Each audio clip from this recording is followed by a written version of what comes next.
Olá, sejam muito bem-vindos à temporada 2020 do Roda Viva. Eu sou Vera Magalhães e a partir de hoje eu tenho a honra e a responsabilidade de apresentar o programa de entrevistas mais plural da TV brasileira. Estamos ao vivo em todo o país pela TV Cultura e emissoras afiliadas e conectados no YouTube, Facebook e Twitter. Poucas pessoas no Brasil mobilizam tanta paixão, herói, mito para muitos, parcial, injusto para outros. Mas uma coisa é fato, o nosso entrevistado desta noite é um dos maiores protagonistas da história recente do Brasil. Isso se deve ao seu trabalho como juiz na Lava Jato, que encerrou em 2018 ao aceitar integrar o governo Jair Bolsonaro. Como ministro, enfrentou derrotas em embates com o próprio presidente, o Congresso e o Supremo Tribunal Federal, algo a que não estava acostumado como juiz. Também viu aumentarem os questionamentos à sua isenção após o vazamento de trocas de mensagens entre ele e outros integrantes da Lava Jato. Ainda assim, mantém apoio majoritário na opinião pública, como demonstram várias pesquisas recentes, o que faz com que seja visto como um potencial candidato a presidente em 2022. Para falar sobre vitórias e reveses no governo, Lava Jato versus Vaza Jato e o seu futuro político, está no centro do Roda Viva essa noite o ministro da Justiça e Segurança Pública, Sérgio Moro. Formado em Direito pela Universidade Estadual de Maringá, com mestrado e doutorado em Direito do Estado pela Universidade Federal do Paraná, se especializou no combate a crimes financeiros. Ex-juiz da 13ª Vara Criminal Federal de Curitiba, Sérgio Moro trabalhou em casos como o escândalo de Banestado, esquema utilizado para o envio de bilhões de dólares ilegalmente para o exterior. Também colaborou com o STF no caso do Mensalão, mas ganhou notoriedade por sua participação na Operação Lava Jato. Com dezenas de processos, alguns ainda em andamento, a operação levou à condenação de mais de 160 pessoas, incluindo políticos, empresários e doleiros. Para entrevistar o ministro Moro, nós convidamos Alan Gripe, diretor de redação do jornal O Globo, Andresa Matais, editora executiva do jornal O Estado de São Paulo, Leandro Colom, diretor da sucursal de Brasília da Folha de São Paulo, Malu Gaspar, repórter especial da revista Piauí, e Felipe Moura Brasil, diretor de jornalismo da Rádio Jovem Pan. Contamos ainda com o traço rápido e refinado do nosso querido cartunista Paulo Caruso. Eu gostaria de agradecer ao ministro Moro e também aos jornalistas que aceitaram o convite para este programa de estreia. Aproveito para esclarecer que a produção do Roda Viva não submete previamente ao entrevistado a bancada de entrevistadores. Trata-se de uma regra em respeito ao público e também aos entrevistados. Boa noite, ministro. Muito obrigada por ter aceitado o convite para estar aqui conosco nessa noite de estreia. Boa noite, Vera. Eu que agradeço a oportunidade sempre de falar, não só para jornalistas qualificados, mas também para o público brasileiro e poder responder uma série de questões que forem colocadas. Obrigada, ministro. Como eu li nesse texto de abertura, o senhor, depois que deixou a Lava Jato e foi para o governo, se deparou com alguns reveses, algo que o senhor não estava acostumado, como sendo o juiz que dá ali a última palavra na sentença. O senhor teve algumas derrotas, inclusive no pacote anticrime. O senhor perdeu o COAF, que estava subordinado à sua pasta, mas passou para outra pasta, passou para o Ministério da Economia e depois para o Banco Central, enfim, ficou num vai e vem. E o senhor viu, por exemplo, aprovadas medidas com as quais o senhor não concordava, a lei de abuso de autoridade e a própria criação do juiz de garantias. Paralelamente a isso, o site da Intercept Brasil divulgou conversas entre o senhor e outros integrantes da Força Tarefa da Lava Jato e isso foi parar no Supremo. Existe lá um pedido de suspeição do senhor como juiz no processo que condenou o ex-presidente Lula. Eu pergunto, este primeiro ano foi mais de vitórias ou mais de derrotas para o ministro Sérgio Moro? E se o senhor acha que o senhor perdeu o cacife em relação ao que o senhor tinha quando o senhor era juiz? Olha, tem que entender que como juiz, fui juiz por 22 anos. E mesmo na carreira da magistratura, eu tive, colocaria assim, vitórias ou derrotas, mas tive decisões que prevaleceram, tive decisões que foram alteradas, isso faz parte do próprio sistema judicial. Então, tive limites do atuar como juiz, eu não estou falando só sobre Lava Jato, estou falando sobre o passado também. Como ministro, existe a mesma situação. Nem sempre o que se pretende, tudo que se pretende se consegue. Mas a minha visão geral é que foi um ano de sucesso para a área da justiça e segurança pública no país. Ilustrado pelo fato de nós termos aí uma queda sem precedentes históricos do número dos principais crimes, como assassinatos, latrocínios, roubos, todos esses indicadores criminais caíram. Claro que muitas vezes o que aparece mais, o que é mais visualizado, é o trabalho que se faz junto ao Congresso, de apresentar projeto, de lutar por esses projetos, e o trabalho executivo muitas vezes passa despercebido. Mas tem sido realizado um trabalho intenso dentro do Ministério da Justiça e Segurança Pública e acredito que vários, vamos dizer assim, deficiências estruturais estão sendo arrumadas. Estamos melhorando vários setores, por exemplo, de isolamento de lideranças criminosas, de melhor controle das fronteiras. A Polícia Federal tem trabalhado com absoluta liberdade para fazer suas investigações. Então, tudo isso tem melhorado. Mesmo na parte legislativa, quando se apresenta um projeto de lei junto ao Congresso, é natural que haja uma discussão. Não necessariamente tudo vai ser aprovado. O que é relevante é avaliar o produto final. A minha avaliação, muitos pontos importantes do pacote anticrime foram aprovados e que têm um grande potencial para mudar certos panoramas negativos da justiça brasileira. Vamos colocar um deles, que eu normalmente cito como exemplo. Apesar do revés relacionado à execução em segunda instância, pela mudança de presidente do Supremo, foi aprovado no projeto anticrime a execução imediata dos vereditos do Tribunal do Júri. O Tribunal do Júri julga basicamente homicídio e feminicídio, o que significa que o julgamento de primeira instância já vai ser executado. Então, isso tem um potencial para reduzir a impunidade desse tipo de crime, que certamente vai favorecer também uma melhora desses indicadores. Então, assim, a minha avaliação dentro do Ministério da Justiça e Segurança Pública, claro que tudo é sujeito à crítica, claro que tudo poderia ter sido feito mais, mas houve, sim, avanços significativos. E o senhor vê algum desgaste com a Vaza Jato ou não? Eu acho que esse é um episódio menor, né? Eu, sinceramente, nunca dei muita importância para isso. Acho que ali é um monte de bobajarada. Nunca entendi muito bem a importância para aquilo. Agora, foi usado politicamente para tentar, vamos dizer assim, soltar criminosos presos, pessoas que tinham sido condenadas por corrupção e, principalmente, enfraquecer politicamente o Ministério da Justiça e Segurança Pública. Eu tenho consciência absolutamente tranquila do que eu fiz como juiz. Né? Nós temos os números dos trabalhos que foram realizados, que revelam, por exemplo, que houve várias condenações, sim, mas condenações de pessoas que se corromperam ou que lavaram dinheiro, e teve também absolvições. Nem tudo que foi apresentado pelo Ministério Público foi sancionado pelo juiz. A demonstrar que houve uma farsa nessa tese, baseada nessas supostas mensagens, de que teria havido alguma espécie de conluio, que não é verdadeiro. Passando a bola para o Leandro Colombo. Boa noite, ministro. Ministro, vou começar falando, o senhor falou que é um tema menor, mas eu acho que é um tema extremamente importante.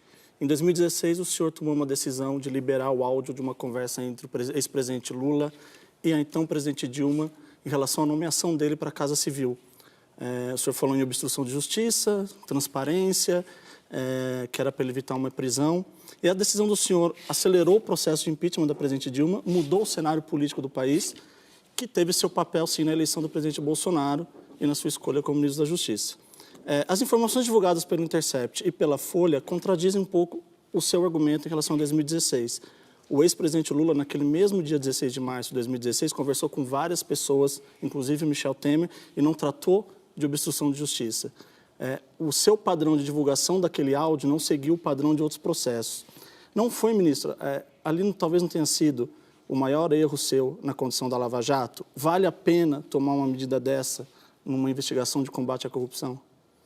Boa noite, Leandro. De forma nenhuma. Veja, o ex-presidente Lula ia falar para o Michel Temer, olha, eu estou querendo escapar da justiça, por isso que eu quero virar. Você acha que ele ia falar isso, francamente, numa conversa por telefone com o ex-presidente Michel Temer, que era apontado como uma das pessoas que estaria, vamos dizer ali, trabalhando pelo impeachment da ex-presidente Dilma? Então, assim, se dá uma importância a esse áudio que ela não existe. como se a pessoa vai simplesmente confessar os seus crimes.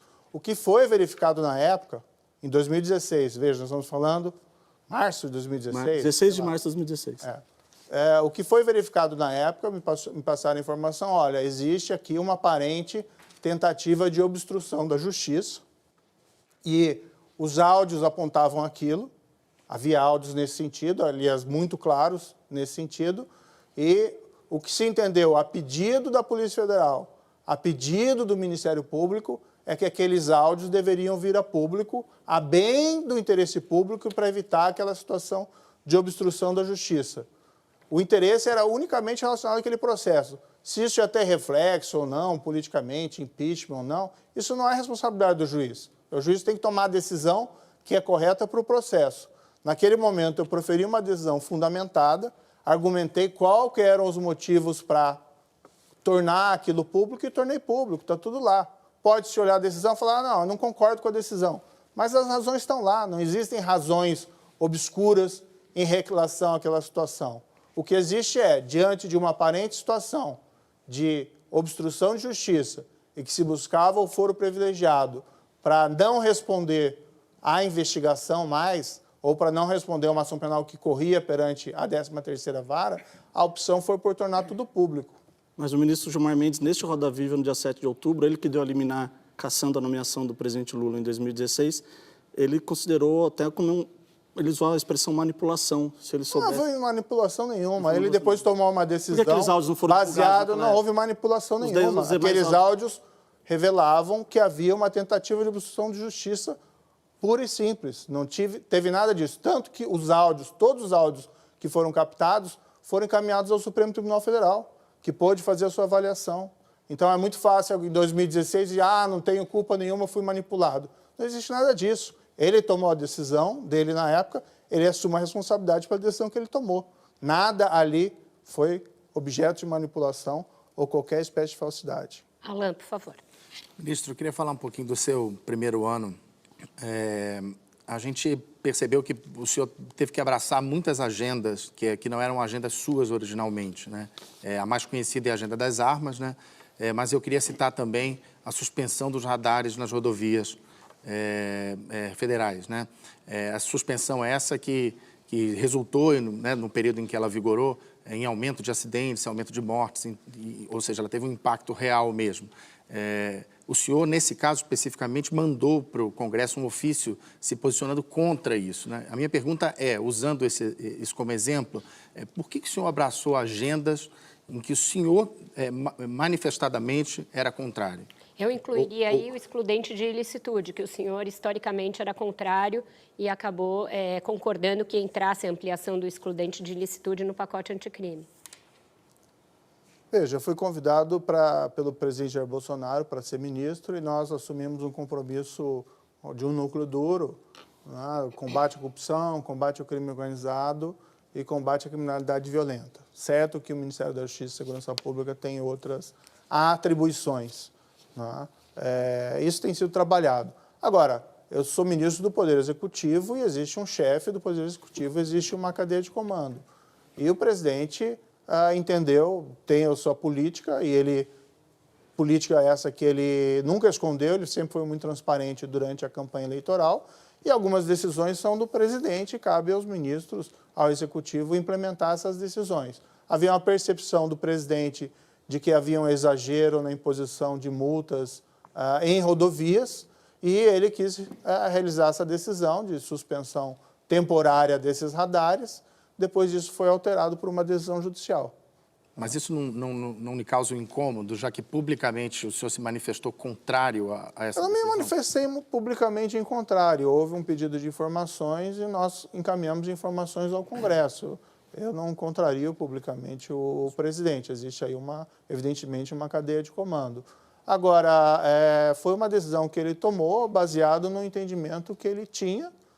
Se esse entendimento é correto ou não, o tempo poderia aí revelar. Agora, houve essa decisão da Justiça e foram restabelecidos os radares nas rodovias por conta da decisão judicial. Malu, por favor. Ministro, boa noite. É só a questão da excludente, né? Tá. Sim. Tá.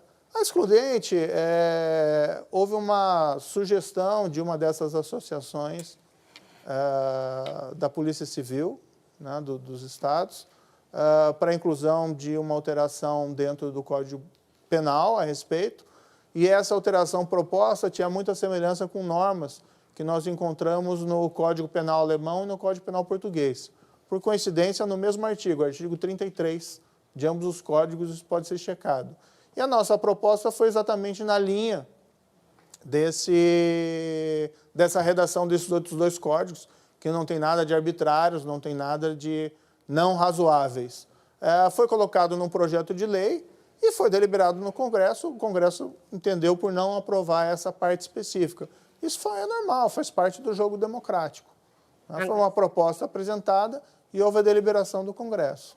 Agora sim, Malu, por favor. Ministro, boa noite.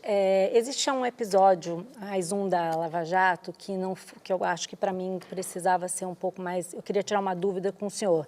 Trata-se da sua decisão de tornar pública a delação do ex-ministro Antônio Palocci no dia 1º de outubro de 2018, 4 dias antes do primeiro turno da eleição. Na época, se questionou e o senhor disse que não podia se preocupar com o calendário eleitoral para decidir se divulgava ou não uma delação. Até o senhor falou que o juízo não pode interromper seus trabalhos apenas porque há uma eleição em curso. Só que, pouco mais de 2 semanas antes, o senhor adiou o depoimento do ex-presidente Lula, no caso do sítio do Atibaia, alegando justamente que ele poderia interferir na eleição. O senhor disse que era a fim de evitar a exploração eleitoral dos interrogatórios. Então, eu queria saber, por que o senhor adiou um depoimento que poderia ser usado politicamente pelo PT, mas divulgou um depoimento que o senhor sabia que poderia prejudicar a campanha petista? É um caso de 2 pesos e 2 medidas, ministro? Não, Malu, veja, esse episódio do Palocci, o depoimento do Palocci, é um episódio que é totalmente superdimensionado, porque o próprio Palocci já havia prestado depoimento em audiência pública perante a 13ª Vara, não lembro uma vez ou 2 vezes, algum tempo atrás. E basicamente o que ele falou nessas audiências públicas é basicamente o que está naquele depoimento por escrito. Então não tinha nenhuma novidade ali. Acontece que aquele processo em particular estava caminhando para as alegações finais, tá? E havia esse documento que, por equívoco ou porque veio superveniente aos autos, me parece, decorrente da delação, da formalização, não havia sido juntado. Então, nós pegamos aquele depoimento que correspondia a um conteúdo que já tinha vindo a público no passado, há pouco tempo atrás, e foi colocado no processo. Aí se fez toda uma exploração em cima desse depoimento, como se fosse algo inédito, algo diferente, mas já tinha sido publicizado lá atrás. O depoimento trazia informações sobre a coisa do Caixa 2, o Pacto de Santos. Que ele já tinha falado, na audiência perante a Justiça. E o senhor até falou que não ia usar esse depoimento. O senhor não ia usar, qual era a necessidade de divulgar? Eu tinha que usar porque, juridicamente, se eu não colocasse aquele depoimento que eu sabia que existia, poderia depois a defesa, por exemplo, arguir nulidade. Porque eu teria ocultado um depoimento que a acusação tinha tido acesso e não estava no processo. Então, eu estava preparando o processo com a eleição, na questão do depoimento, o senhor estava preocupado, do depoimento do ex-presidente Lula, o senhor estava preocupado com o calendário eleitoral. Não, mas veja, há uma diferença de grau enorme. Quando nós fizemos aquele primeiro depoimento judicial do ex-presidente Lula, foi todo, né, teve toda uma mobilização, teve ameaça que ia ter tumulto, correligionários do presidente disseram que iam lá na justiça, alguns ameaçavam até praticar atos de violência. Nós tivemos que montar todo um aparato judicial. Aquilo galvanizou a atenção do país por um período, né, significativo. As principais revistas, jornais deram uma ampla cobertura para aquilo. Então, é uma diferença de grau. No caso do depoimento do Palocci, o que aconteceu? Ele já tinha dado aquele depoimento antes, né? Foi juntado algo... Eu não vi nenhuma importância. Aquilo foi determinante para alguma coisa das eleições? Mas interferiu no processo, senhor. Sinceramente, acho que não interferiu nada, né? Porque era uma coisa que já não era novidade. Foi juntado algo que já tinha falado lá atrás. E quando ele falou lá atrás, tinha sido, como a gente fazia todas as audiências públicas e os vídeos eram disponibilizados, tinha sido disponibilizado, né? Muito mais significativo do que um depoimento no papel. Andresa, por favor. Boa noite, ministro. Queria falar um pouquinho sobre o caso Marielle Franco. O Estadão teve acesso a um documento do posicionamento que foi enviado para o STJ, no qual o senhor muda de posição com relação à federalização das investigações do caso Marielle. O senhor era a favor e nesse documento que nós obtivemos, o Ministério se posiciona contra, seguindo o que a família da Marielle também colocou. A Polícia Federal diz que acredita que as autoridades do Rio de Janeiro estão trabalhando para punir os responsáveis. Então, eu queria que o senhor comentasse um pouco dessa decisão e me explicasse por que essa guinada, se é receio de mexer nesse vespeiro do caso Marielle. Não, Andresa, a situação aqui é muito clara. Houve esse assassinato terrível, né, da Marielle, do Anderson Gomes, uma investigação perante a Justiça Estadual do Rio de Janeiro, Ministério Público Estadual, Polícia Civil, investigaram lá por longo tempo, isso ainda em 2018. Por volta do final de 2018, a então Procuradora-Geral Raquel Dodge entendeu que estava havendo uma espécie de obstrução, uma fraude na investigação e requisitou, né, ao ministro Jungmann que fosse instaurado um inquérito da Polícia Federal para verificar a possível manipulação da investigação. Isso foi por volta de novembro de 2018. O inquérito foi instaurado e correu ele boa parte durante já o governo do presidente Jair Bolsonaro. Como era um caso relevante, eu acompanhava como ministro da Justiça, claro que não acompanha todos os detalhes da investigação, mas acompanhava à distância, e isso pode ser confirmado com a Polícia Federal, que foi colocado, olha, esse é um dos casos que tem que ser dado prioridade, nós precisamos elucidar esse fato.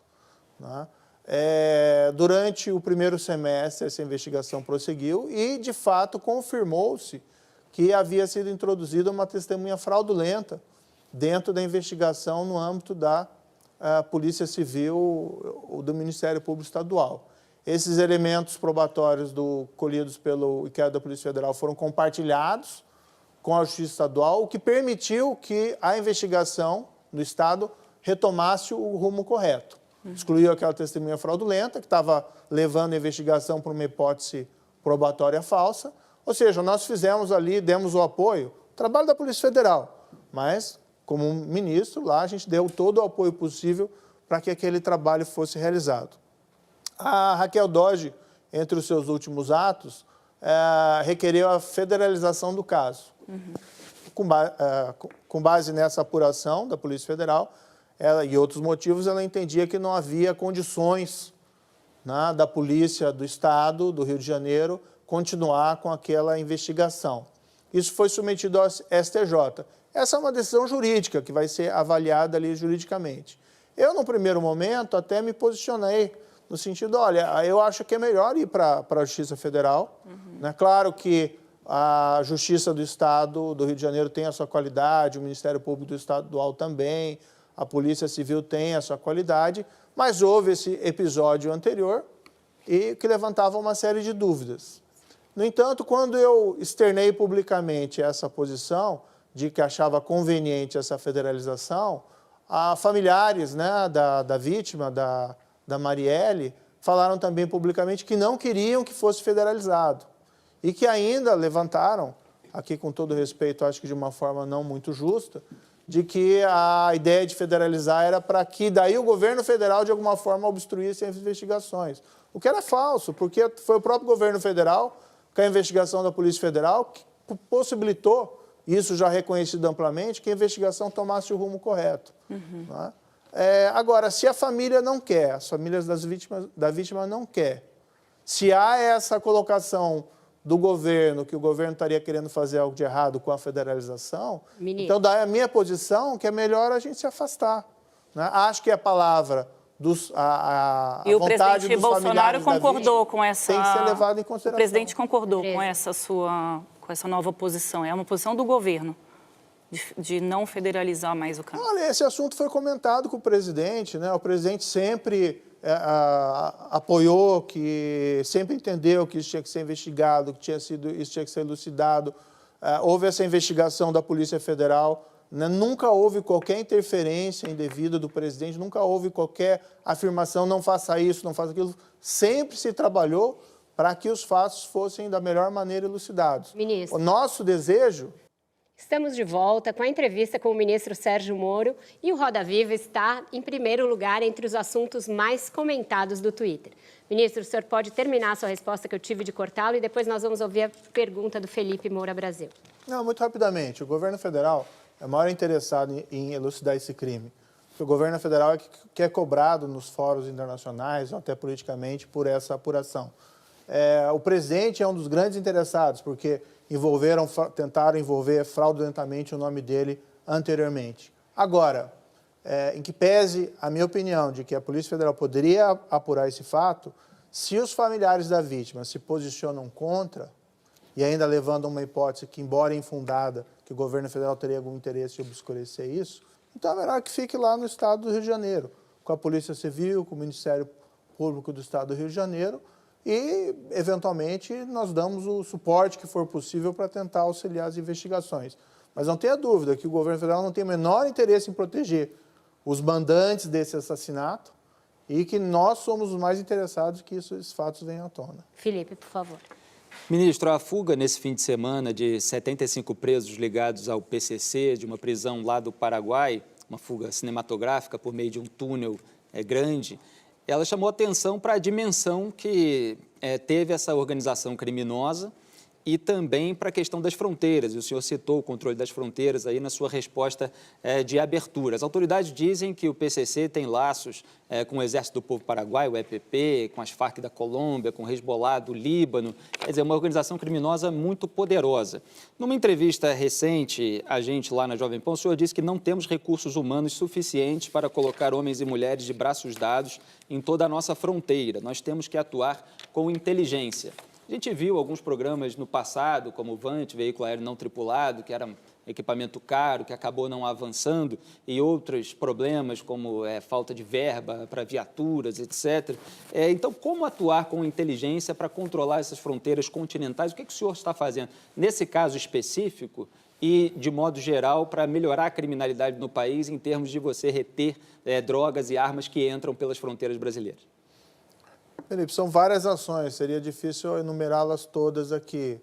Existe um controle, um trabalho mais próximo feito às fronteiras, mas existe também o trabalho feito, por exemplo, nas capitais, porque, por exemplo, a droga, as armas, vêm direcionada para esses locais, é utilizado no país inteiro. Então, tem todas as investigações importantes, por exemplo, da Polícia Federal, que resultaram, por exemplo, num recorde de apreensão de cocaína, foram 98 toneladas, esse ano de 2019, 23 a mais do que no total do ano passado. Igualmente da PRF, na recorde de apreensão de drogas. Nós aprofundamos a cooperação com o Paraguai, ilustrada com as operações de erradicação de plantações de maconha no Paraguai. Erradicamos lá um equivalente a 23 mil toneladas de maconha. Isso tudo acaba afetando o crime organizado. Operações da Polícia Federal também com apreensões de cerca de 653 milhões em bens desses traficantes. E acho que é importante muito a questão do simbolismo.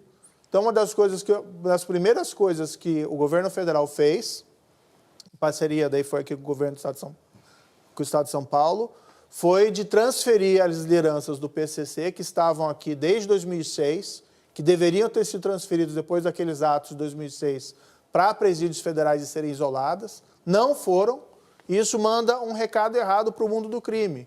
Qual que é o recado que manda para o mundo do crime? O Estado não tem coragem de mexer com essa organização. Isso fortalece a organização, isso faz com que outros criminosos pensem, bem, essa é uma organização que eu quero fazer parte. Um dos primeiros atos do governo do presidente Jair Bolsonaro, e juntamente com o governo do Estado de São Paulo, foi pegar essas lideranças e transferir para presídios federais, onde elas foram isoladas. Fizemos também uma mudança no regime de visitação dos presídios federais, que cerceou a capacidade dessas lideranças e outras que lá já se encontravam de emitir ordens de prática de crimes para os seus subordinados.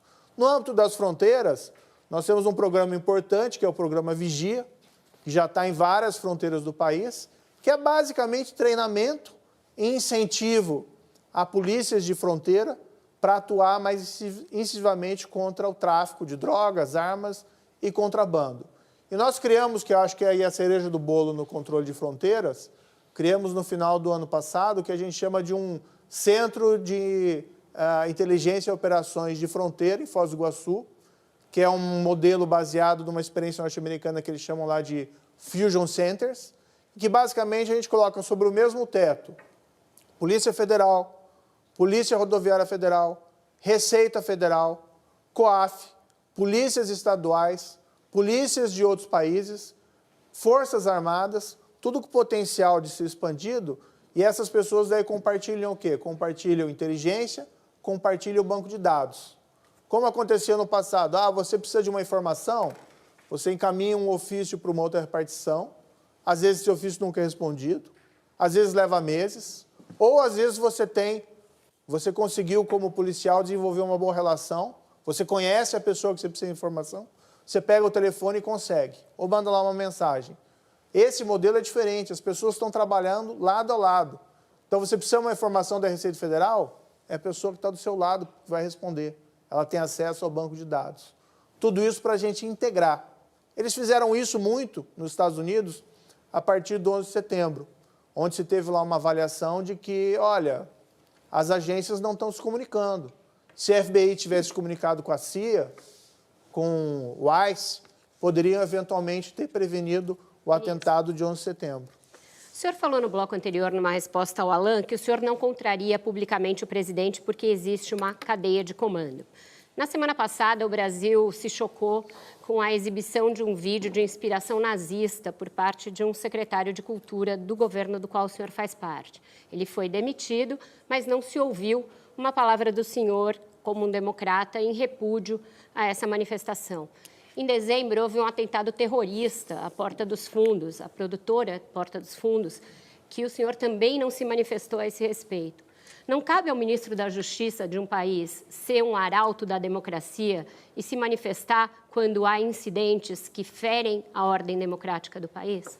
Acho que não cabe ao ministro da Justiça e Segurança Pública ser um comentarista sobre tudo, ser um comentarista político ou atuar como se tivesse responsabilidade de falar sobre tudo. Nesses dois casos há crimes. Nesse caso, veja, do secretário de Cultura, a meu ver, foi um episódio bizarro. E, tendo ciência desse episódio, eu dei minha opinião. Mas eu dei opinião ao presidente. Cabe a ele tomar a decisão. E ele tomou a decisão correta. O que o senhor disse, ministro? O secretário de Cultura foi demitido ainda pela manhã, tão logo o episódio. As meninas perguntaram o que o senhor disse. A minha opinião foi a opinião geral, que é um episódio bizarro e a situação era insustentável. Mas agora, todo mundo se manifestou publicamente, o presidente do Supremo, o presidente do Senado. Mas eles são de outros poderes, não são do Poder Executivo. Mas o senhor é o ministro da Justiça, ministro. Não, mas eu dei uma sugestão. Incitação ao nazismo é crime. Mas o ministro... Não, veja, o presidente é o chefe do Poder Executivo.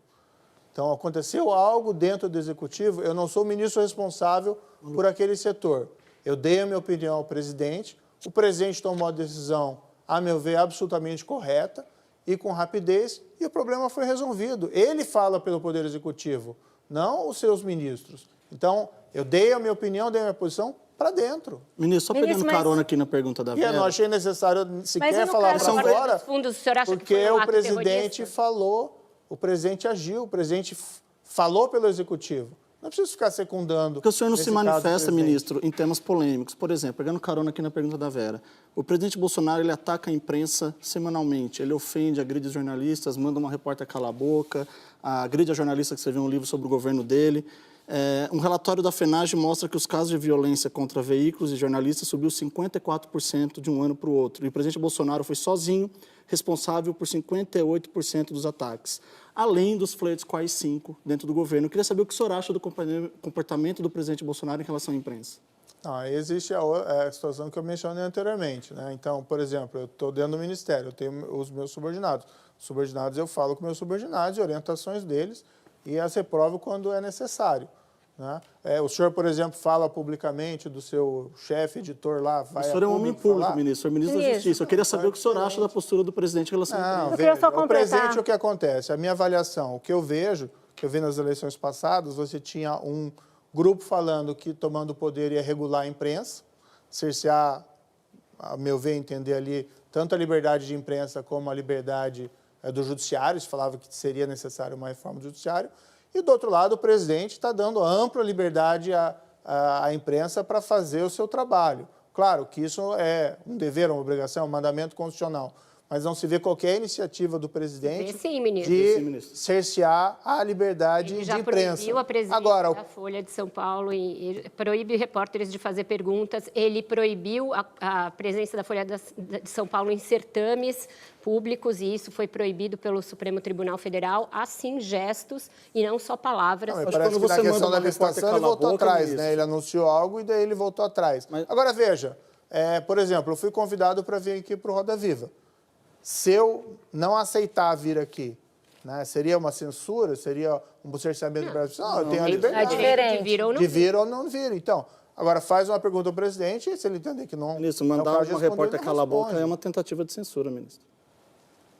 Não. Falar da mãe dos repórteres, não é, do ministro? pai... Não, veja, uma questão de censura legal, não. Agora, eu não vim aqui para falar sobre o presidente. Entre outras coisas, né, ministro?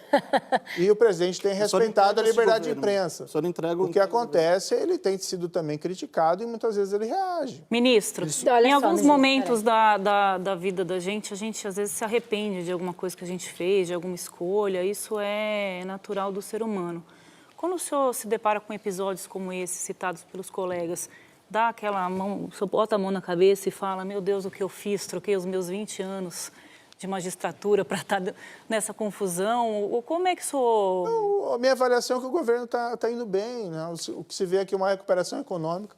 É outro setor, não é meu setor, mas acho que o ministro Paulo Guedes, por exemplo, tem sido um fantástico ministro, tem apresentado reformas e boas ideias que têm, vamos dizer, providenciado uma abertura da economia brasileira, uma retomada do crescimento baseada no investimento privado. Eu vejo lá a parte da minha pasta, bem críticas, muito a ser feito, mas veja, nós temos uma queda de 22% dos principais indicadores criminais. Quando que isso aconteceu no passado, no Brasil? Nós tivemos até setembro uma queda, até setembro de 2018, nós tivemos mais ou menos 37 mil assassinatos. Até setembro desse ano, nós tivemos 29 mil. E o senhor coloca só na sua conta, ministro? Esse número o senhor coloca só na sua conta ou o senhor divide com os governadores? Eu sempre falei muito claramente, a gente não está aqui para receber premiação de final do ano, receber medalha, ou receber prêmio, ou coisa que o vale. Nós estamos aqui para fazer um bom trabalho. Eu sempre disse publicamente que é um mérito compartilhado das forças de segurança públicas federais com as forças de segurança pública estaduais e até municipais, quando nos municípios em que elas existem.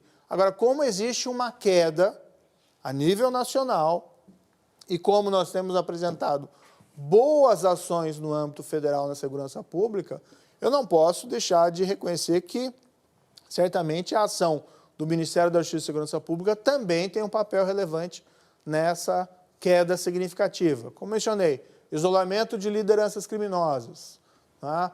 Nós temos uma força de intervenção penitenciária que tem atuado incisivamente em alguns presídios estaduais para retomar o controle. Onde eles têm atuado, tem caído abruptamente os índices de crime na região. Eles começaram a atuar na região metropolitana de Belém em agosto. Em setembro e outubro já tinha havido uma queda vertiginosa dos indicadores naquela região. Nós temos o projeto Em Frente Brasil, que é uma atuação incisiva em 5 municípios com indicadores de violência ruins. Nesses municípios, desde agosto, os índices caíram em 44%. Nós temos esses recordes de apreensão de drogas. Quais estados que o senhor sentiu mais dificuldade, ministro? Por favor, a gente já está derivando. Eu queria falar de corrupção, ministro, porque o senhor veio para o governo com uma agenda anticorrupção muito forte. Inclusive, o senhor disse que viria para Brasília para avançar essa agenda, né? E tem um item que me chamou a atenção, estudando para essa entrevista, que é uma declaração do senhor de novembro de 2018, o senhor falou para uma TV que o senhor achava que o ministro do novo governo que sofresse uma denúncia consistente de corrupção deveria ser afastado. O senhor disse, inclusive, que não era preciso esperar o julgamento final para afastar um ministro por corrupção e que o presidente Bolsonaro disse para o senhor que ninguém seria protegido se surgissem casos de corrupção dentro do governo. Desde então, o ministro do Turismo, Marcelo Álvaro Antônio, foi indiciado pela Polícia Federal por falsidade ideológica, associação criminosa, apropriação indébita por desvio de recursos do fundo eleitoral. Eu queria saber do senhor, o ministro Marcelo Álvaro deve ser afastado ou o indiciamento pela PF não é denúncia consistente? Ele foi denunciado também à Justiça. Foi denunciado pela Justiça. Veja, até isso ilustra o fato de que a Polícia Federal tem atuado com absoluta autonomia e liberdade. Eu queria saber a opinião do senhor. O que eu coloquei para a Polícia Federal quando eu assumi a posição de ministro foi que nós precisávamos, a única orientação específica, a Polícia Federal vinha fazendo trabalhos relevantes anticorrupção, tem a Lava Jato, claro que não foi só ela, foram outras instituições, mas vinha fazendo esse trabalho relevante, precisava continuar fazendo trabalho contra a corrupção, contra crimes contra a administração pública, mas precisava também focar na criminalidade organizada. Porque a Polícia Federal tem essa qualidade técnica de polícia judiciária e ela, a meu ver, é a única, não é a única, assim, mas é a que tem mais força para fazer frente aos desafios tanto da corrupção como do crime organizado. Então, quando a Polícia Federal indicia o ministro, ela está está fazendo o trabalho dela. E aí, na sua opinião, como o senhor falou lá atrás... Cabe à Justiça fazer a avaliação e ao presidente fazer a sua avaliação. O senhor não se constrange em integrar um governo com o ministro denunciado? Não, veja, cabe à polícia fazer o seu trabalho, à Justiça fazer o trabalho e cabe ao presidente fazer a sua avaliação. Ministro, o senhor tem evitado, diz que não quer comentar e tem evitado fazer comentários sobre colegas e sobre o presidente. Mas o senhor fez um comentário uma vez sobre uma suspeita de caixa 2 do ministro Onyx Lorenzoni. O senhor disse que ele admitiu erros e pediu desculpas, que era um comentário claramente positivo. A minha questão é, além de ter que conviver com o caso Flávio Bolsonaro, ter que conviver com o caso do ministro do Turismo, isso não cria um constrangimento para quem cultivou a imagem de que é intolerante com a corrupção? Veja, no Ministério da Justiça e Segurança Pública, nós temos continuado a fazer esse trabalho, nós temos fortalecido a Polícia Federal, nós temos fortalecido a Polícia Rodoviária Federal. A Polícia Federal tem feito operações extremamente relevantes de combate à corrupção. Nós vimos no final, por exemplo, do ano passado, uma série de operações extremamente relevantes. E mesmo em casos que envolvem possíveis malfeitos a Polícia Federal tem feito seu trabalho normalmente. Agora, não pode o Ministério da Justiça, o Ministério da Segurança Pública responder por outras instituições, cada um faz o seu trabalho. Por que o senhor classificou como erros somente as suspeitas em relação ao ministro Onyx? O senhor acha que foi leve ali nesse... Sobre esse fato eu já declarei, acho meritório que ele tenha reconhecido que ele errou e esteja disposto a pagar por esses erros agora. Felipe, por favor. Ministro, no pacote anticrime enviado pelo senhor ao Congresso Nacional foram inseridos pelos parlamentares vários jabutis no jargão político que tem um objetivo diferente daquele pacote original, como o juiz de garantias, a criação dessa figura, novos obstáculos ali à prisão preventiva, a limitação à delação premiada e tudo isso acabou sancionado pelo presidente Jair Bolsonaro. No caso do juiz de garantias, o senhor tem focado, mas não se limitado a isso, na questão de que, o senhor disse originalmente, 40% das comarcas têm apenas um juiz, depois esse número entrou em debate, disseram que era 20% e que isso seria de difícil implementação. Houve a suspensão pelo Dias Toffoli de 180 dias até a implementação final. Agora, eu pergunto, com base, por exemplo, numa declaração ao Estadão da juíza corregedora Patrícia Álvares Cruz, coordenadora do DIPO, que é o Departamento de Inquéritos Policiais, ela disse que o juiz de instrução e julgamento, porque agora vai ter o juiz da fase de investigação e o juiz da ação penal. Então, que é esse, o juiz de instrução e julgamento, terá de tomar decisões sem ter acesso a todas as informações produzidas durante uma investigação. E ela diz, concluindo, obviamente o resultado disso será um número maior de absolvições. O senhor acredita que o fato de um juiz entrar depois da fase de investigação pode gerar mais lentidão, já que ele vai ter que absorver todas aquelas informações, e o senhor concorda que pode haver um maior número de absolvições, como disse a juíza corregedora? A minha avaliação, Felipe, sobre o juiz de garantia é que, às vezes, a questão está sendo discutida de uma forma errada. A pessoa é contra ou é a favor do juiz de garantia? Sim. Agora, o problema são os detalhes, tem que se analisar os detalhes. A Câmara, com todo respeito, inseriu essa figura, fez a reforma de uma maneira assodada. Quantas comarcas de primeira instância só tem um juiz? 40%? 20%? Na verdade, ninguém sabe. Esse número de 40% era um estudo anterior do CNJ, que já tem alguns anos. Esse número de 20% é um número que foi colocado provisório e não está completo. Então, nós sequer sabemos o impacto disso nas outras comarcas. Quando nós vamos analisar o texto da lei, que foi aprovada, nós identificamos uma série de questões bastante polêmicas e algumas imperfeições técnicas. Por exemplo, mudou lá o artigo 3D do Código de Processo Penal. O juiz que proferiu qualquer ato previsto no artigo 4º e 5º do Código fica impedido para ser juiz da ação penal. Aí você vai ver o 4º e 5º no Código atual, não faz sentido. Eles se reportaram a 4º e 5º do projeto de lei, do novo CPP. Ou seja, a lei atual faz referência a atos de juiz previstos em artigos de um projeto de lei que não foi aprovado. Então, foi feito de uma maneira, assim, com todo respeito, apressada, sem que houvesse um estudo. Então, simplesmente não se sabe, não se tem uma resposta para essa sua pergunta. Vai melhorar ou vai piorar o sistema? É viável ou é inviável? Agora, são questões que o legislador, né, com todo respeito, deveria ter se preocupado antes de aprovar a legislação. Mas o próprio presidente Bolsonaro sancionou, né, ministro? E o que eu sempre coloquei para a Câmara a esse respeito foi, olha, isso precisa de uma decisão mais, de uma avaliação mais profunda, e para o de um presidente, estudo mais profundo. a sua pasta enviou um parecer a ele antes da sanção. Por que ele não seguiu o seu conselho de vetar? Ele fez uma avaliação, né, ele falou publicamente que o veto dele seria derrubado pela Câmara, ou isso faz parte de alguma espécie de, vamos dizer, discussão entre Legislativo e Executivo.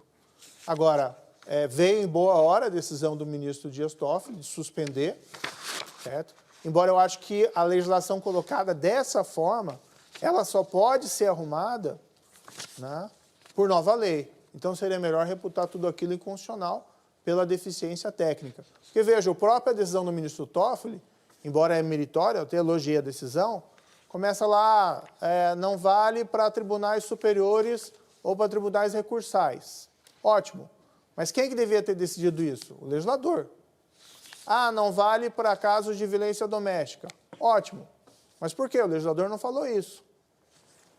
E se não é para aplicar nesses casos, por que é válido nos outros casos? Por que esperar 6 meses? Então, há uma série de impropriedades técnicas a refletir que não foi bem, né, com todo respeito à Câmara, introduzido esse elemento na nossa legislação.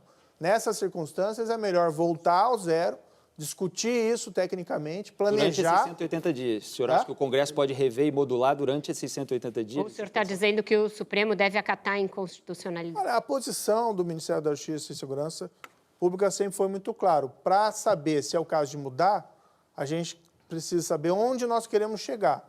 Se nós não sabemos como e onde vamos chegar, não tem como fazer essa mudança. Tem que ser algo mais estudado, algo mais planejado. E eu duvido que pergunte para qualquer brasileiro comum, né, qual que é o problema da justiça hoje no Brasil? Normalmente ele vai falar morosidade, que é o grande problema. Duvido que ele vai falar que a gente precisa de um juiz de garantia na primeira instância. Né? Não é uma prioridade da melhoria do nosso sistema judiciário a introdução dessa figura. Agora, se houver opção pela introdução dessa figura, e tudo bem, o legislador pode fazer essa opção, tem que ser algo muito bem planejado. Senão se corre o risco de gerar situações como essa, de que uma lei, logo antes de entrar em vigor, tem que ser suspensa por 6 meses pelo ministro presidente Supremo, porque não se sabe se é viável. Então, isso tem que ser muito bem calculado, muito planejado. Ministro. Quando o sistema não funciona, no processo penal, você tem um risco muito grave de impunidade, de condutas criminais graves. Eu vou encerrar esse bloco, que só tem mais 1 minuto. É só fechando, dando um fecho na pergunta do Felipe. O senhor acha que a criação desse juiz de garantias foi um antídoto à atuação de juízes como o senhor foi? E é por isso que o senhor se irrita tanto com essa medida? O senhor acha que é uma tentativa da Câmara de pôr um carimbo na sua testa de que o senhor foi imparcial? Não, isso é mais engraçado ainda, porque eu não sou mais juiz. Então, assim, essa mudança, pessoalmente, não me afeta em nada. Se, quando eu era juiz da Lava Jato, isso teria algum impacto. Ia me afastar do julgamento dos casos. Mas é para não surgirem novos Sérgio Moro. É para não surgirem novos Moros. Sim. Olha, não posso dizer que houve essa intenção, acredito que não. Acho que a intenção ali foi até de melhorar o sistema. Talvez alguns tenham, né, uma minoria tenha uma intenção de alguma coisa nesse sentido, mas não faz sentido porque eu não estou mais na Justiça, né? Então não sou afetado.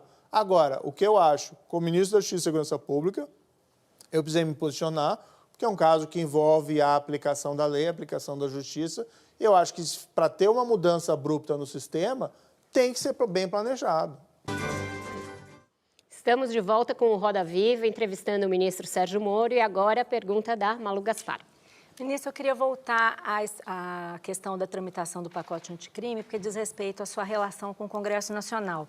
Durante a tramitação do pacote, o senhor sofreu diversas críticas e, entre outras coisas, pela campanha publicitária que o senhor promoveu e depois foi suspensa pelo TCU, e também por uma crítica de falta de conversa com o Congresso. O presidente da Câmara, Rodrigo Maia, disse que o senhor adota uma estratégia permanente de tentar acuar as instituições democráticas do país.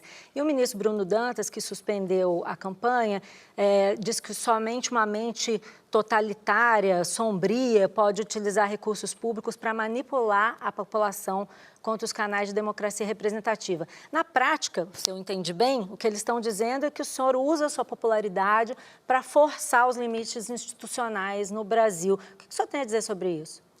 Veja, se tem alguém que não briga com ninguém por aí, sou eu. Sou uma pessoa muito calma. Né? Nunca ofendi ninguém, nunca falei nada, nunca levantei a voz. Sempre tratei com muita parcimônia. Agora, veja, o Ministério da Justiça, através do governo, apresentou um projeto de lei com propostas. E o Ministério da Justiça tem o desejo das propostas serem aprovadas como foram colocadas. Claro que é o papel do parlamento alterar essas propostas, ou aprovar em parte, ou não aprovar nada. E foi isso que foi feito, foi naturalmente, nunca houve qualquer espécie de pressão. Ao contrário, né, o que eu recebi de parlamentares no Ministério da Justiça e Segurança Pública esse ano, talvez eu tenha sido um dos ministros que mais recebeu, fora aqueles ministros mais afetos a essa atividade específica. Sempre conversei muito, né, conheci parlamentares fantásticos, muitos parlamentares que nos deram um grande apoio, e sempre quando houve alguma situação que eventualmente não foi atendido a pretensão do Ministério da Justiça, sempre tratei todo mundo com respeito. Você mandou um zap para o Rodrigo Maia cobrando a tramitação? Não, meu trato com o Rodrigo Maia sempre foi um trato absolutamente cordial. Não tenho nenhum problema com ele, sempre tratei ele com educação, inclusive publicamente. Agora, eventualmente, numa relação, né, institucional, pessoal, podem surgir uma outra faísca. Mas daí a dizer que existe alguma coisa de autoritário, arbitrário nas políticas do Ministério da Justiça e Segurança Pública, acho que é na atitude. A meu ver, na atitude aonde? Nós somos o Ministério mais aberto ao diálogo, né? E em trato... Bem, os outros também são, mas sempre tratamos todo mundo com respeito, absoluto respeito. E essa propaganda foi feita, né? Nós entendemos que era oportuno para mostrar a posição do governo. O governo está querendo derrubar esses indicadores criminais, está querendo ter uma legislação mais dura, porque, acima de tudo, que a gente acredita que para você reduzir o número de crimes, você tem que reduzir a impunidade. E você precisa aperfeiçoar a legislação. Com ações executivas, se avança muito, e nós temos avançado. Mas com uma legislação melhor, né, para o bem da população, para o bem da justiça e da segurança, nós podemos avançar. Nós quisemos fazer uma campanha nesse sentido. Suspenderam? Ninguém esperneou, xingou ou ofendeu quem quer que seja o Tribunal de Contas. Eu, particularmente, discordo da decisão que foi tomada, mas ficou nisso. Eu nunca utilizei palavras pesadas contra qualquer outra instituição, embora a recíproca, às vezes, não tenha sido verdadeira. Ministro, o senhor fala que as instituições estão funcionando no caso da Polícia Federal, e a Polícia Federal tem autonomia. No seu primeiro ano como ministro, teve muita discussão se o senhor teve ou não acesso a algumas investigações sigilosas da PF. O presidente Bolsonaro, numa entrevista coletiva no Japão, chegou a dizer, abre aspas, ele, Moro, mandou a cópia do que foi investigado pela Polícia Federal para mim. Meu assessor vai ler porque eu não tive tempo. Ele se referia ao inquérito dos laranjas do PSL. No caso do Intercept, quando saiu a prisão, a operação dos hackers, o senhor telefonou para algumas autoridades e disse no Twitter, pelo apurado, ninguém foi hackeado por falta de cautela. O senhor disse no Senado, em depoimento, que não tinha tido acesso a nenhuma investigação. Se o senhor não teve acesso, como é que o senhor soube o nome das autoridades? E se o senhor confirma que o presidente Bolsonaro, a declaração do presidente Bolsonaro, que o senhor levou a ele o relatório veja, da investigação da PF? O papel do ministro da Justiça e Segurança Pública é um papel mais estrutural de coordenação. Agora, claro, nós não somos totalmente, vamos dizer, ficamos totalmente no escuro em relação às coisas que acontecem. No caso dos hackers, havia uma evasão criminosa de diversos aplicativos ou aparelhos celulares e veio uma informação de que figuras elevadas da República teriam sido hackeadas ou sofrido tentativa de hackeamento. Evidentemente, por uma questão até de segurança nacional, essas autoridades têm que ser comunicadas imediatamente. Ou, por exemplo, o presidente da República recebeu informação que havia tentativa de hackeamento do telefone do presidente da República. Não se conseguiu alcançar o conteúdo, mas é meu dever comunicar de imediato, assim como foi outros presidentes de poderes. Simplesmente isso. Mas o senhor chegou a Quem falar... quer fazer isso? O delegado? Mas o senhor chegou a Que falar não para o tinha ministro do acesso a essas STJ pessoas? que as provas seriam destruídas? Isso, exatamente. Ouvi isso. Veja, o que eu falei é que a tendência no processo seria da destruição das provas. Veja, um hackeamento criminoso que alcança, por exemplo, conteúdo do telefone do presidente da República, do presidente do STJ. Vai fazer o que com essa prova? Mas essa decisão vai é do examinar? senhor, ministro. A decisão da Justiça. Não, mas eu coloquei minha opinião jurídica. Olha, isso aí Tava vai sob ser sigilo, destruído. né? Tava Eu sob só sigilo. coloquei na seguinte situação.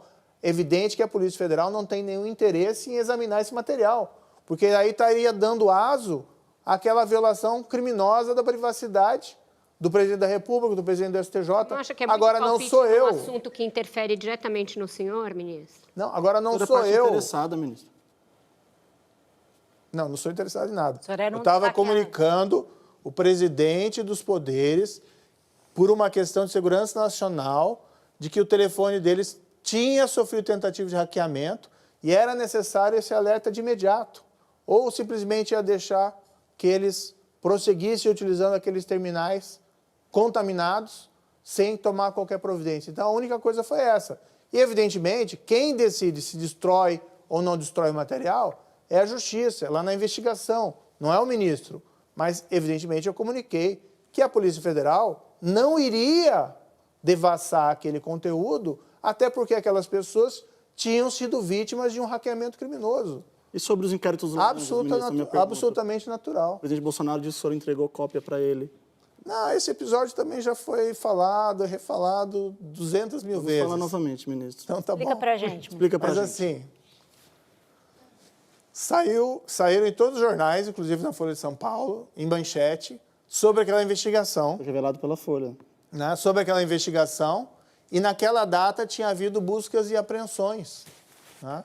Então foi comunicado ao presidente, depois da ação policial, que tinham havido aquelas diligências, porque afetavam assessores de um ministro do governo. Comunicado, olha, a Polícia Federal fez essas buscas, e esse conteúdo que já está nos jornais, que todo mundo sabia, mas parece que a crítica é, não, o presidente é o único no país que não pode saber. Porque ele fala cópia do que foi investigado. Não, cópia do que foi investigado, o que já estava nos jornais. Tá bom.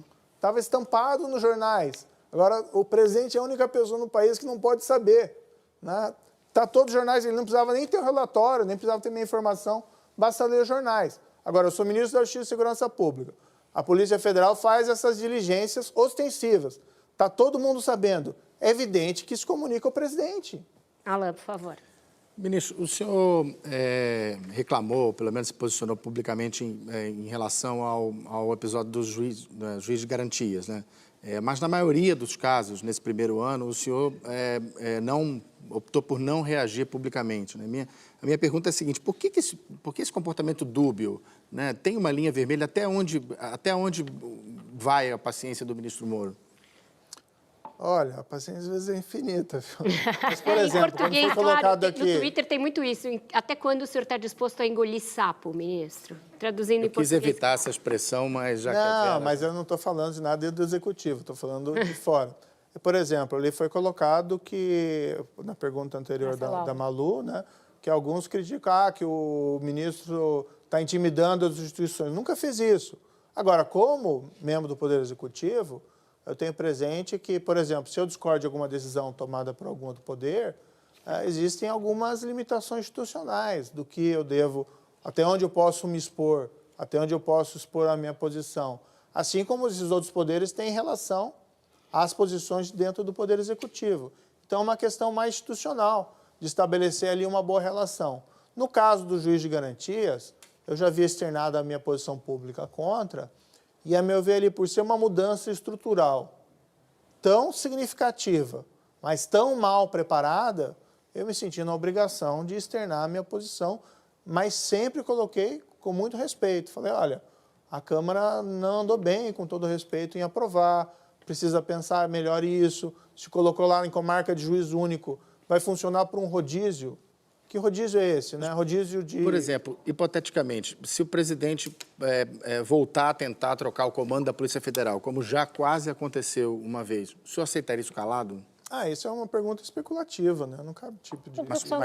Mas houve, né, manifestações públicas de interferência na Polícia Federal. O que houve no passado, já foi também explicado, um mal-entendido em relação a uma situação específica da Polícia Federal, em que se inseriu, desculpe dizer aqui, a meu ver também fraudulentamente, o nome de um deputado ligado ao presidente numa investigação da Polícia Federal, no Rio de Janeiro, e essa inserção fraudulenta, a meu ver, tinha por objetivo colocar o presidente contra a cúpula da Polícia Federal, que não tinha nada a ver com o episódio. Foi por essa razão, ministro, então, isso que foi o Ricardo Saad esclarecido. caiu? Isso foi esclarecido e foi resolvido. Mas foi por essa razão, ministro, que o Ricardo Saad caiu? O senhor não acha que é pouco para derrubar um superintendente da Polícia Federal? Não foi, ele não tinha nada a ver com esse episódio, inclusive. Ele não tinha nada a ver com esse episódio. O que se fez era uma investigação embaixo, lá, sem o conhecimento dele, e se inseriu fraudulentamente um nome, né, para tentar derrubar o próprio Saad. E por que ele caiu, então, ministro? O senhor podia aproveitar, já que nós estamos nesse momento, esclarece para a gente, porque o presidente falou que ele caiu por problema de produtividade. Ele era um dos delegados... Não, havia uma troca que era planejada faz tempo, e o próprio Saad tinha externado, né, o desejo de deixar a superintendência. O Ricardo Saad é um profissional extremamente competente. Então não tem produtividade, nem Milícias, nem Marielle, nem Fábio Bolsonaro. Não, isso aí é aquela questão de gerar teorias da conspiração, que no fundo não existe nada, né? Foi colocado no lugar do Saad um superintendente escolhido pela Polícia Federal, de extrema competência, e que vai realizar lá um bom trabalho. O Saad, que houve ali um momento infeliz dessa turbulência, que tentaram fraudulentamente colocar o presidente contra a Polícia Federal. Quando, a meu ver, o que aconteceu? Alguns indivíduos dentro da Polícia Federal tentaram criar essa situação artificiosa para tanto. Andresa, por favor. Ministro, não consta que o senhor seja terrivelmente evangélico e o senhor já disse algumas vezes que não se candidatará a cargos eletivos. Como é que fica o horizonte do senhor com relação a uma vaga no Supremo Tribunal Federal? Isso eu acho uma pergunta interessante, porque não tem vaga no momento, né? Eu sempre acho, assim, não muito apropriado, sem qualquer censura a sua pergunta, mas acho inapropriado discutir vaga sem que exista, de fato, a vaga. Isso não é algo que era tão comum no passado. Né? Eu fui convidado pelo presidente lá, naquele 1º de novembro de 2018, tá? E que a gente tem um compromisso de ser firmes contra a corrupção, crime organizado, criminalidade violenta. E essa é a missão básica do Ministério da Justiça e Segurança Pública, algo que, né, com críticas que forem cabíveis e avanços que nós gostaríamos de ter maiores, mas acho que estamos conseguindo por essa redução dos indicadores. O senhor sempre dá essa resposta de que a vaga não existe. Não, o meu desejo é aprofundar esse trabalho. Esse assunto foi levantado pelo próprio presidente da República, na época que o senhor foi levado ao governo, isso também foi dito, né? Esse ano já é o ano, né, de abertura da vaga do Supremo, e o presidente tem dito que o perfil que ele quer para essa vaga, que eu saiba, não se encaixa ao senhor. O senhor é terrivelmente evangélico?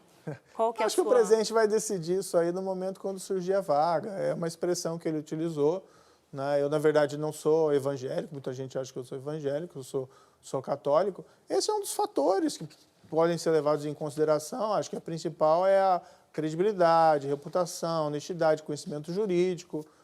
Pode a questão da religião ser levada em consideração? Pode ser levada em consideração. Não é um fator fundamental.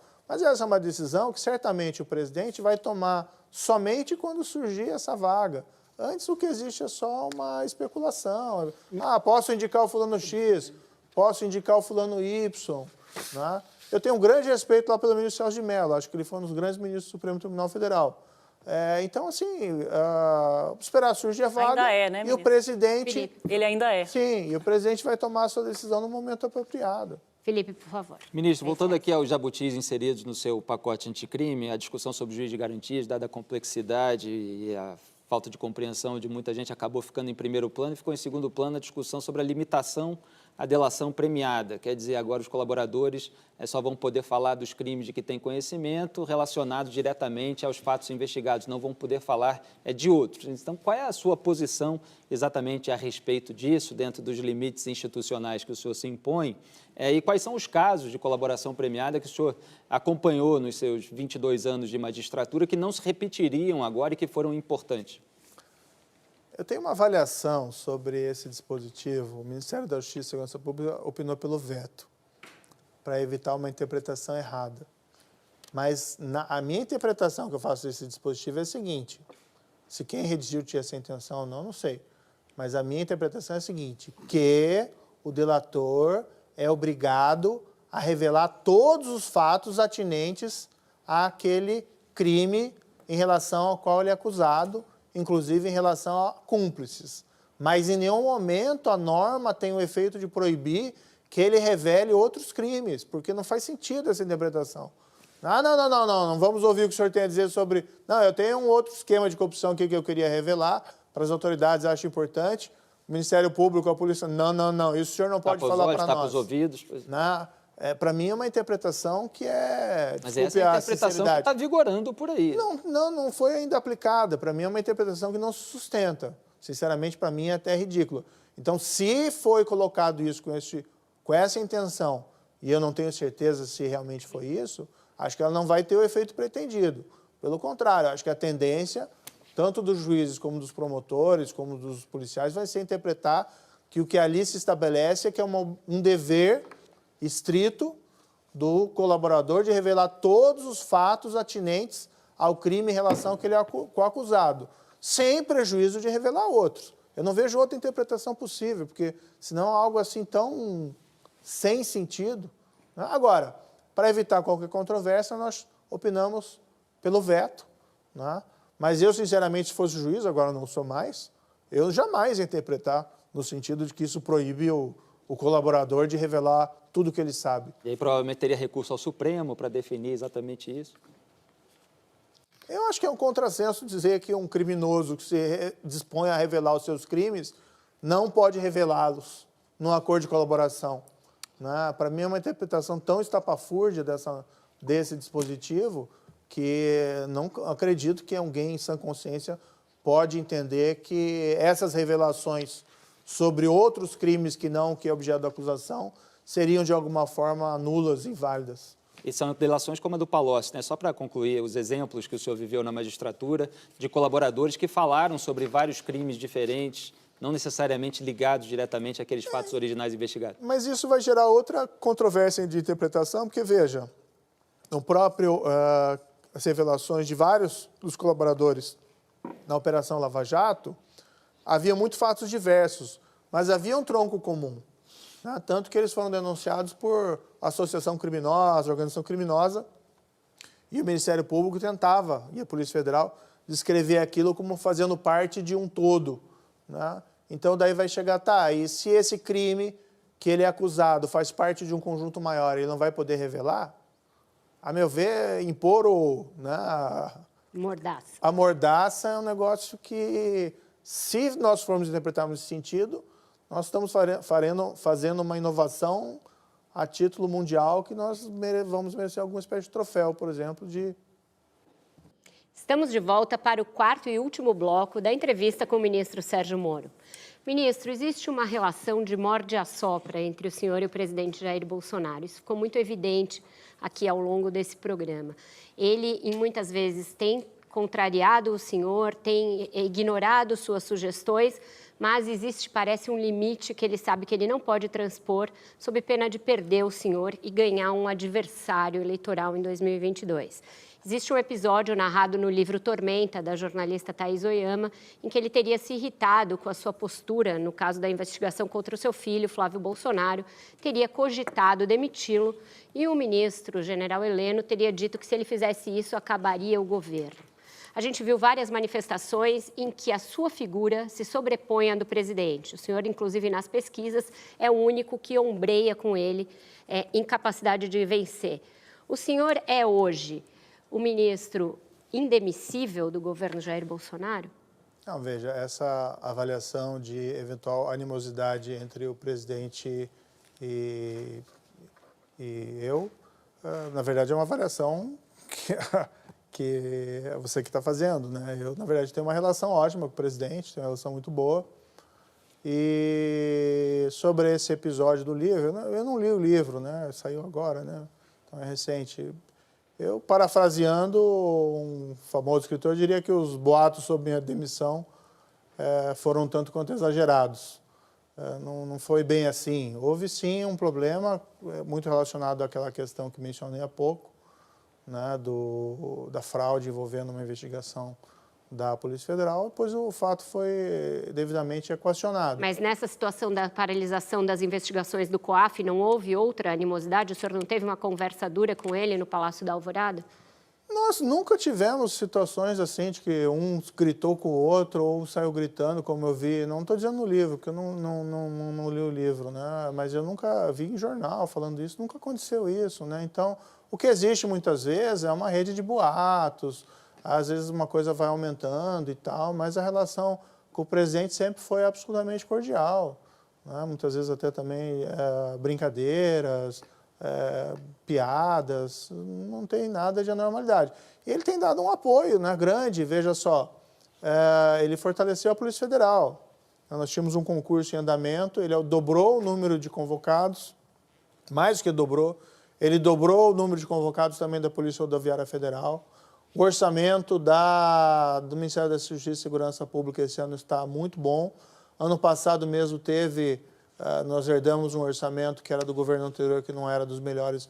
Houve necessidade de contingenciamento pela questão fiscal e esse contingenciamento foi sendo, vamos dizer assim, revisto no decorrer do ano.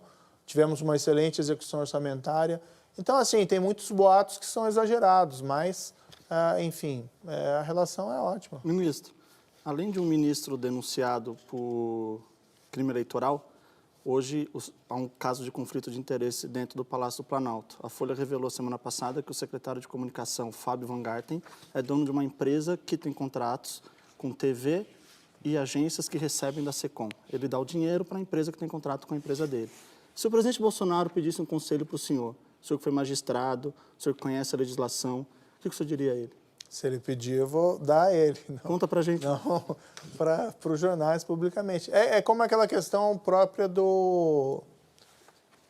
só fazendo uma comparação, evidentemente não tem uma proporção cabível. A questão lá do vídeo do secretário da Cultura. Houve um episódio, eu dei o meu conselho para dentro do governo. E cabe ao governo o presidente tomar a sua decisão. E ele tomou a decisão dele. Então, eu não preciso ficar externando o meu conselho ao presidente, até porque isso transpareceria uma forma de tentar pressionar o presidente a tomar a decisão X ou Y. E o presidente tomou a decisão certa. No que se refere a essa questão, existem fóruns dentro do governo que cabem dar uma opinião sobre essa situação específica. E, havendo essa opinião, isso vai ser levado ao presidente e ele vai tomar a decisão dele. Andressa. Ministro, o senhor vai dizer que está longe também, mas o que a gente... Quando eu estava vindo aqui para o programa, eu peguei um Uber e ele me disse assim, eu queria que você falasse lá para o Sérgio Moro que eu não fiquei decepcionado com ele como ministro, porque eu achei que ele ia ser técnico e, na verdade, ele é político. E quando eu achei que ele ia fazer mais críticas ao senhor, ele falou assim, mas se ele for candidato a presidente, eu vou votar nele. Mas por quê? Não, porque eu acho que ele seria um bom presidente, que ele não iria se envolver em confusões e tal, mas eu também acho que ele vai sofrer um impeachment e ele não vai conseguir terminar o governo. Ele traçou toda a história do senhor. Convidar ele para fazer um documentário. O senhor deve ouvir muitos pedidos, muitos apelos para o senhor ser candidato a presidente, muitas histórias como essa pelas ruas. O presidente Jair Bolsonaro tem falado sobre esse assunto. Essa semana ele brincou ali com o senhor, ali está o meu sucessor, o meu vice. Queria que o senhor dissesse muito claramente, o senhor é candidato à eleição presidencial de 2022 ou daí para frente? Essa mosquinha da política já picou o senhor? Não tem esse tipo de ambição e nós temos que ter bastante pé no chão. Existe o famoso ditado latino que diz sic transit gloria mundus. Então, essas questões de popularidade, elas vêm, vão, passam. O importante para mim ali é fazer o meu trabalho como ministro da Justiça e Segurança. Foi o que eu me propus com o presidente. Acho que nós estamos no caminho certo. O senhor assinaria um documento dizendo assim, eu não serei candidato em 2022, aqui agora, vamos lá no cartório? Não faz o menor sentido assinar um documento desse, porque muitas pessoas assinaram esses documentos e depois rasgaram. O que eu posso dizer é o seguinte, eu não tenho esse tipo de pretensão. O candidato do governo federal, como já foi colocado pelo presidente da República, Jair Bolsonaro, deve ser ele mesmo, né? Se ele não mudar de ideia, mas ele manifestou o desejo de, aparentemente, ser reeleito. Então, assim, eu sou ministro do governo do presidente Jair Bolsonaro. Evidentemente, os ministros do governo do presidente Bolsonaro vão apoiar o presidente, né? Esse é um caminho natural. Eu não tenho esse tipo de ambição.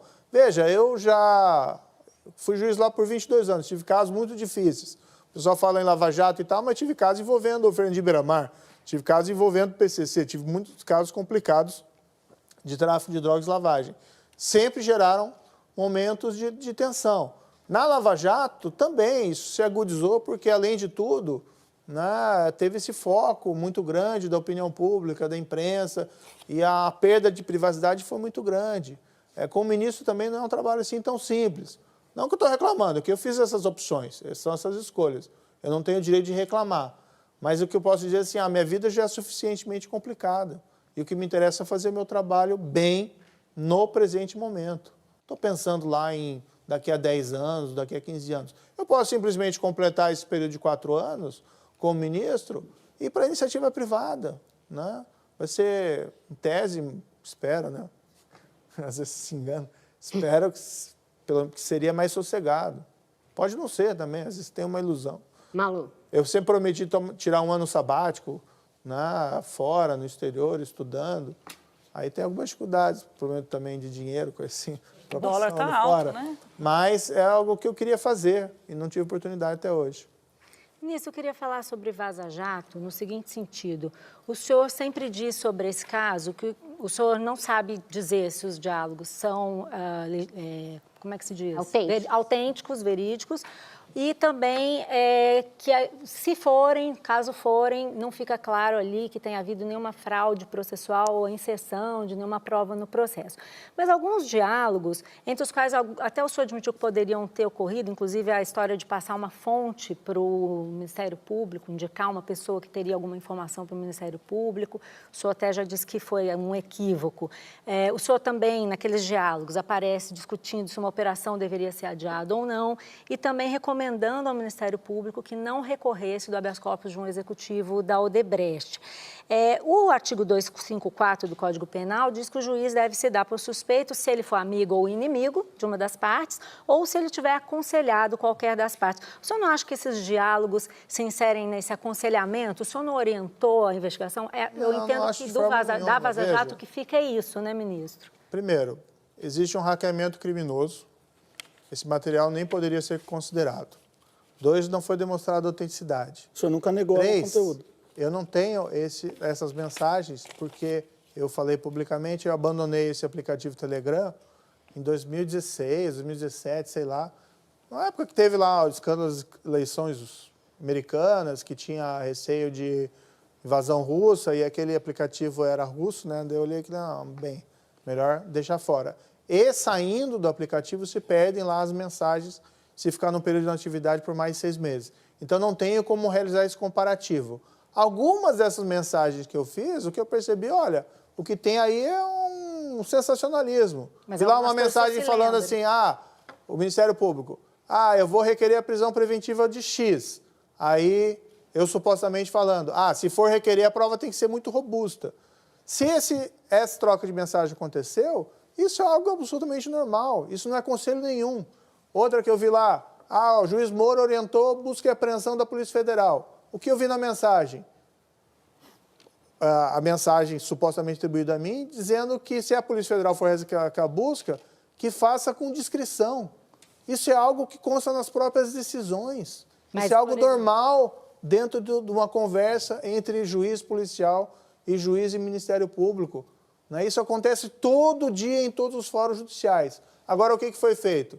Foi pego esse conteúdo, obtido de maneira criminosa, sem demonstrar autenticidade, e se faz todo aquele sensacionalismo em cima, como se fosse algo assim do outro mundo.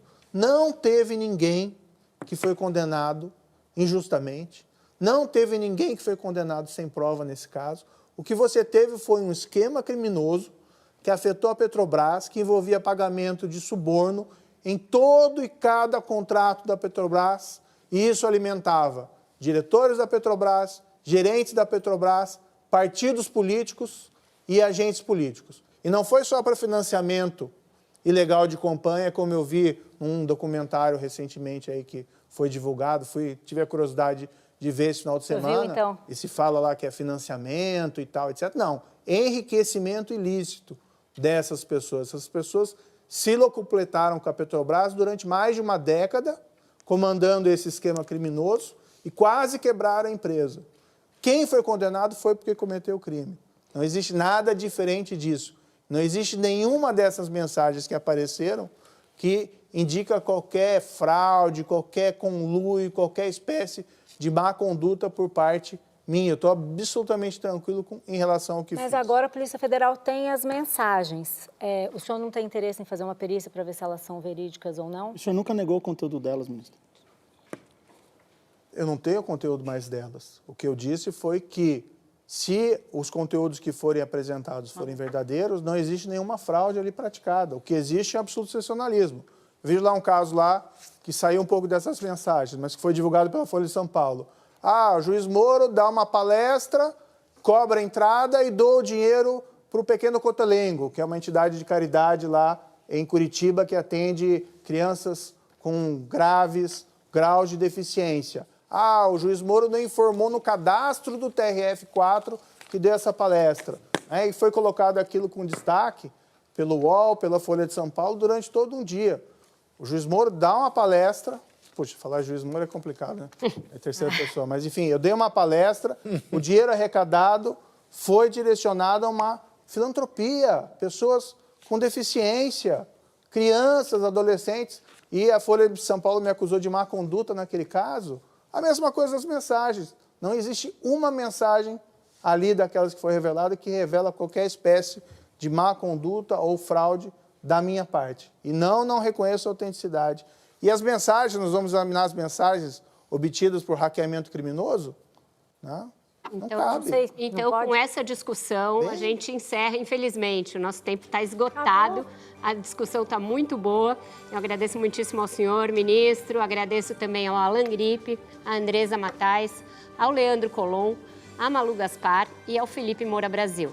E agradeço, sobretudo, a você que esteve conosco até agora, dando essa enorme audiência, essa enorme repercussão.